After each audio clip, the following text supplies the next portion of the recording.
நீலகிரியில் மருத்துவ குணமிக்க பழ மரங்களின் எண்ணிக்கை குறைந்து வருவதால் அதன் எண்ணிக்கையை அதிகரிக்க வேண்டும் என பல வியாபாரிகள் கோரிக்கை விடுத்துள்ளனர்.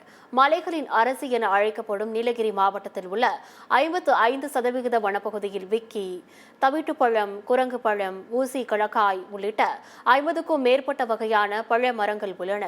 முற்றிலும் இயற்கையான முறையில் வளரும் இவ்வகை பழ மரங்களில் ஆண்டுக்கு ஒரு முறை பழங்கள் காய்ப்பது வழக்கம். தனியார் தோட்டங்களில் பரவலாக காணப்பட்ட இந்த மருத்துவ குணமிக்க பழங்கள் தற்போது விரல் விட்டு எண்ணக்கூடிய வகையில் தொட்டபெட்டா மலை சிகரம், லேம்ஸ், ராக், டால்பினோஸ் உள்ளிட்ட சில வனப்பகுதிகளில் மட்டுமே காணப்படுகின்றன. மலை கிராமங்களில் வசிக்கும் மக்கள் சிலர் வனப்பகுதிக்குள் சில கிலோமீட்டர் நடந்து சென்று பழங்களை பறித்து வந்து உதகையில் உள்ள சுற்றுலா மையங்களில் விற்பனை செய்து வருகின்றனர்.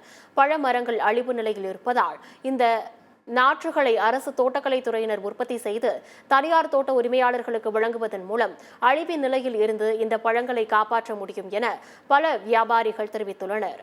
இதுகுறித்து தோட்டக்கலைத்துறை அதிகாரிகளிடம் கேட்டபோது, கோடை சீசன் முடிந்ததும் இந்த பழ மரக்கன்றுகளை உற்பத்தி செய்வது குறித்து ஆய்வு செய்யப்படும் என்று தெரிவித்தனர்.